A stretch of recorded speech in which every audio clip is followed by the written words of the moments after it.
नमस्कार दोस्तों, आप पढ़ रहे हैं कक्षा 10वीं एनसीईआरटी गणित। आज से हम शुरुआत करेंगे अध्याय 7 जिसका नाम है निर्देशांक ज्यामिति।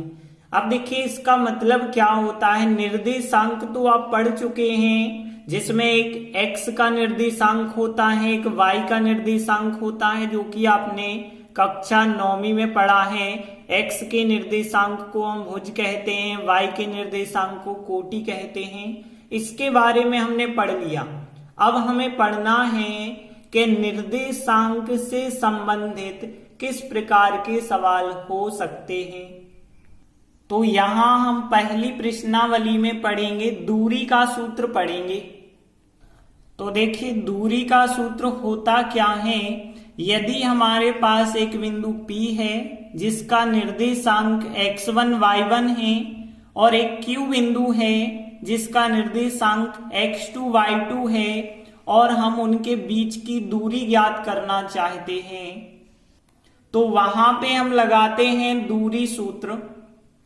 तो फिर P और Q के बीच की दूरी कहलाती है PQ और दूरी का सूत्र ये होता है x2 माइनस x1 का whole square y2 minus y1 का होल स्क्वायर, और वो भी करनी के अंदर होता है।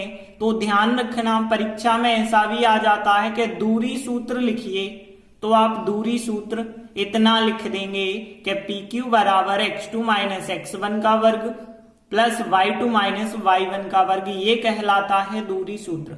और ध्यान रखना दूरी का मान हमेशा धनात्मक होना चाहिए। यदि हमें किसी सवाल में दूरी ऋणात्मक मिल जाती है तो हम माइनस चिन्ह को हटा के धनात्मक लेते हैं। तो अब हम देखते हैं प्रश्नावली 7.1 के प्रश्न क्रमांक 1 को भी हम पढ़ेंगे और प्रश्न क्रमांक 2 को भी पढ़ेंगे।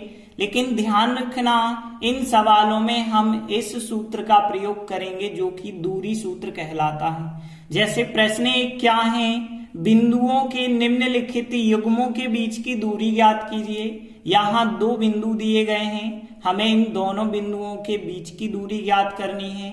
फिर दूसरे सवाल में इन दोनों बिंदुओं के बीच की दूरी ज्ञात करनी है। तीसरे सवाल में इन दोनों बिंदुओं के बीच की दूरी ज्ञात करनी है। तो देखिए पहला सवाल लेते हैं। 2, 3 और 4 एक हमारे पास 2 बिंदु दिए गए हैं। पहला बिंदु हम मान के चलेंगे P और दूसरा बिंदु मान के चलेंगे Q। तो हम मान के चले P बिंदु है 2, 3 और Q बिंदु है 4, 1। तो फिर उनके बीच की दूरी, मतलब इन दोनों बिंदुओं के बीच की जो दूरी होगी वो क्या कहलाएगी। एक बिंदु P है, एक बिंदु Q है, तो इनके बीच की दूरी कहलाएगी PQ। अब देखिए हमें फार्मूला तो पता है कि फार्मूला क्या होता है, x2 माइनस x1 का वर्ग प्लस y2 माइनस y1 का वर्ग। अब ध्यान रखना x1 y1 हो गया पहला बिंदु और x2 y2 हो गया दूसरा बिंदु।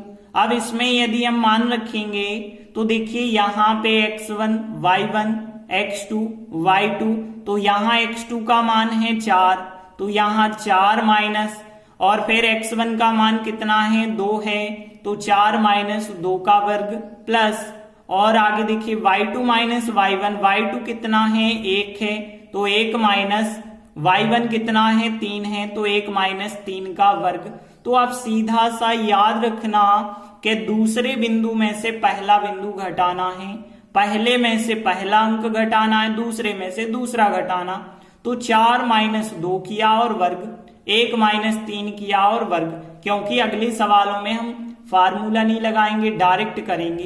तो देखिए आगे जब सॉल्व करेंगे तो यहाँ पे क्या मिलेगा, 4 में से 2 घटाएंगे तो 2 बचा, 2 का वर्ग, और 1 में से 3 घटाया तो माइनस के 2 बचे और फिर इसका वर्ग करेंगे और आगे सॉल्व करेंगे तो यहाँ पे 2 का वर्ग होता है 4 और फिर यहाँ माइनस 2 का वर्ग भी प्लस 4 हो जाएगा। 4 और 4 कितना हो गया, यहाँ पे 8 हो गया। देखिए 8 का वर्गमूल तो नहीं होता है, लेकिन 8 के गुणनखंड जरूर होते हैं। तो 8 के आप यहाँ गुणनखंड 2 गुणे 2 गुणे 2, 8 के गुणनखंड आपको पता होंगे, 2 दूनी 4 दूनी 8। अब देखिए यहाँ वर्गमूल लगा है करनी, तो यहाँ पे 2 बार जोड़ी बनती है तो वो संख्या बाहर आ जाती है। तो 2 की एक जोड़ी बन गई है तो 2 बाहर आ जाएंगे, लेकिन 1 2 अंदर बचे होंगे और यही कहलाएगी हमारी दूरी PQ।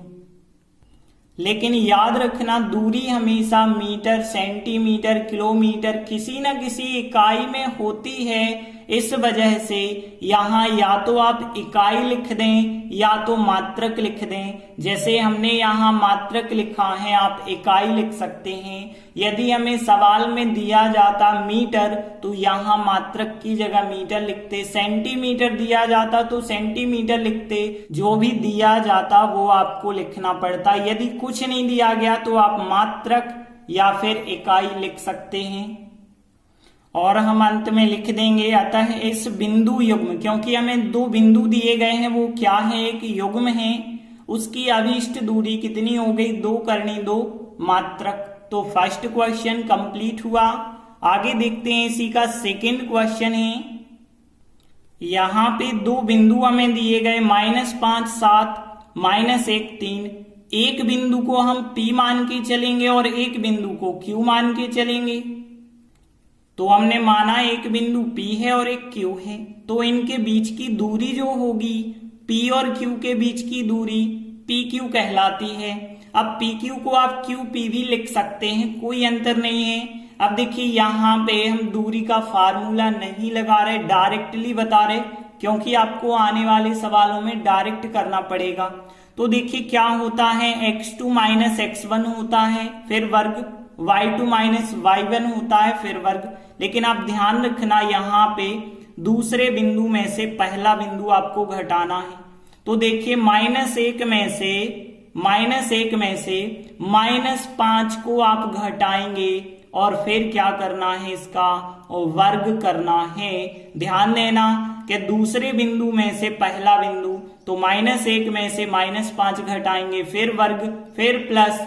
अब यहाँ 3 में से 7 घटाएंगे और फिर वर्ग लगाएंगे। तो इस प्रकार से दूरी निकालनी होगी।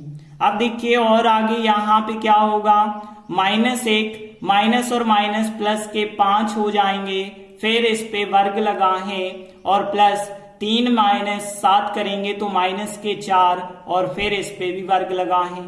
और आगे देखिए तो यहाँ पे माइनस का 1 प्लस के 5 मतलब 4 बच गए, फिर वर्ग, और यहाँ पे -4 है, -4 का वर्ग आप करेंगे प्लस के 16 आएंगे। अब यहाँ पे 4 का वर्ग 16 और यहाँ 16 है, 16 और 16 मिलके कितने हो गए, 32 हो गए। 32 का वर्गमूल नहीं होता है लेकिन 32 के गुणनखंड होते हैं। तो 32 के आप गुणनखंड 2 दूनी 4 दूनी 8 दूनी 16 दूनी 32 इस प्रकार से गुणनखंड हो गए। 1 2 जोड़ियां बन गई, तो यहाँ पे एक इस जोड़ी का 2 बाहर और एक इस जोड़ी का 2 बाहर, लेकिन 1 2 बच गए करनी के अंदर। अब यहाँ 2 गुणे 2 कितना हो गया, 4, तो 4 करनी 2 हो जाएगी दूरी, तो दूरी 4 करनी 2 मात्रक हमारा आंसर हो जाएगा। अतः इस बिंदु युग्म की अभीष्ट दूरी 4 करनी 2 मात्रक है। तो सेकंड सवाल भी कंप्लीट हुआ। अगला थर्ड क्वेश्चन लेते हैं। तो यहाँ जो बिंदु दिए गए हैं, एक बिंदु P मानेंगे और एक बिंदु हम Q मानेंगे। तो हम मान के चले पहला बिंदु P है, दूसरा बिंदु Q है, तो उनके बीच की दूरी जो होगी P और Q के वो PQ कहलाएगी और दूरी होती है करनी में। अब देखिए फार्मूला तो हमें पता है, x2 - x1 करते हैं, y2 - y1 और वर्ग करते जाते हैं। तो देखिए आप ध्यान रखना, सीधा सा दूसरे में से पहला बिंदु घटाना है। तो -a में से हम a को घटाएंगे, तो -a में से a को घटाएंगे, फिर करना है वर्ग। तो देखिए घटाना है तो बीच में माइनस तो लगाना पड़ेगा ना, -a में से +a घटाना है, लेकिन बीच में घटाने का माइनस लगाया, प्लस माइनस बी में से बी को घटाएंगे, तो माइनस बी में से घटाना है बी को और फिर लगा दिया वर्ग। आगे अब हम सॉल्व करेंगे तो देखिए यहाँ माइनस का ए और माइनस का ए, तो माइनस के 2a हो जाएंगे, फिर यहाँ वर्ग होगा, प्लस यहाँ माइनस का बी और माइनस का बी, तो माइनस के 2b हो जाएंगे और यहाँ पे भी वर्ग रहेगा।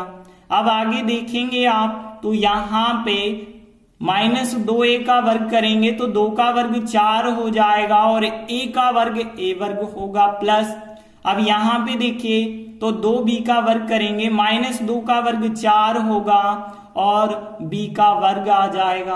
अब देखिए यहाँ पे यदि हम देखें तो 4 यहाँ 4 यहाँ, 4 हम करनी में कॉमन निकाल सकते हैं, 4 कॉमन निकालेंगे तो यहाँ a वर्ग प्लस 4 यहाँ से कॉमन निकला तो b वर्ग यहाँ बचा होगा। और आगे यदि हम देखें तो देखिए 4 कॉमन निकाला है और 4 का वर्गमूल कितना होता है 2, तो 4 का वर्गमूल हो जाएगा 2, बाकी करनी में a वर्ग प्लस b वर्ग बचा होगा और यही हमारा फिर आंसर हो जाएगा। तो PQ का मान 2 करनी a वर्ग प्लस b वर्ग इतने मात्रक हमारी दूरी हो जाएगी। अतः इस बिंदु युग्म की अभीष्ट दूरी 2 करनी a वर्ग प्लस b वर्ग मात्रक है। तो थर्ड क्वेश्चन भी कंप्लीट हुआ। अगला प्रश्न दूसरा है, बिंदुओं 0 0 और 36 15 के बीच की दूरी ज्ञात कीजिए। देखिए हम पहले इतना सवाल कर लेते हैं, फिर बाद में जो कहा गया है वो देखते हैं। तो यहाँ 2 बिंदु दिए गए हैं, हमें उनके बीच की दूरी ज्ञात करना है। एक बिंदु हम P मान लेंगे और एक Q मान के चलेंगे। तो देखिए हमने माना पहला बिंदु 0 0 जो है वो P मान लिया और 36 15 Q बिंदु मान लिया, तो इनके बीच की दूरी फिर क्या हो जाएगी, P और Q के बीच की दूरी होगी PQ। अब देखिए दूरी का फार्मूला आपको लगाने की जरूरत नहीं है, सीधा हमें पता है x2 माइनस x1 का वर्ग प्लस y2 माइनस y1 का वर्ग, मतलब दूसरे बिंदु में से पहला बिंदु घटाइए और वर्ग करिए। तो 36 में से हम 0 घटाएंगे तो 36 माइनस 0, फिर वर्ग करेंगे, प्लस 15 में से 0 घटाएंगे और वर्ग करेंगे तो 15 माइनस 0 और फिर वर्ग करना है। अब ध्यान देना 36 माइनस 0 करेंगे तो 36 आएगा, फिर इसका वर्ग रहेगा। 15 माइनस 0 करेंगे तो 15 आएगा, फिर इसका भी वर्ग रहेगा। आगे देखिए जब 36 का वर्ग करेंगे तो 36 का वर्ग 1296 होता है, 15 का वर्ग करेंगे तो 15 का वर्ग 225 होता है। और फिर अब हम दोनों को जोड़ देंगे, 1296 और 225 को जोड़ेंगे तो ये होता है 1521 होता है। अब देखिए 1521 हमें पता नहीं है किस संख्या का वर्गमूल होता है, तो हम 1521 के गुणनखंड निकाल लें। तो इस प्रकार से गुणनखंड आएंगे, देखिए 3 आया है 2 बार तो 3 गुणित 3 और 13 भी 2 बार आया तो 13 गुणित 13। अब देखिए यहाँ 3 की जोड़ी बन गई तो 3 बाहर आ गया, 13 की जोड़ी बन गई 13 बाहर आ गया और 13 गुणित 3 किया तो आंसर कितना आ गया 39। तो PQ बराबर 39 मात्रक हमारी दूरी आ जाएगी। अब देखिए अभी हमारा सवाल यहां तक कंप्लीट हुआ। आगे हमने सवाल पढ़ा, क्या अब आप अनुच्छेद 7.2 में दिए गए दोनों शहरों A और B के बीच की दूरी ज्ञात कर सकते हैं। तो देखिए अब हमें अनुच्छेद 7.2 पढ़ना होगा, फिर हम देखेंगे कि हम A और B के बीच की दूरी ज्ञात कर सकते हैं। तो देखिए ये रहा 7.2 अनुच्छेद। क्या है, एक शहर B एक अन्य शहर A से 36 किलोमीटर पूर्व और 15 किलोमीटर उत्तर की ओर है। अब आप जो है B और A शहर के बीच की दूरी ज्ञात कर पाएंगे क्या? तो देखिए यहाँ पे ध्यान देना, इस प्रकार से जब आप अक्ष बनाएंगे तो ये y अक्ष होगा, ये हो जाएगा x अक्ष। और आपको पता होगा कि सबसे ऊपर उत्तर दिशा होती है, यहाँ पूर्व होती है, यहाँ पश्चिम और नीचे दक्षिण दिशा होती है, ये तो आपको पता है।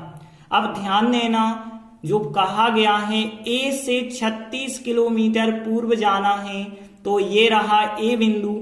इससे हम 36 किलोमीटर पूर्व गए तो यहां पहुंच गए।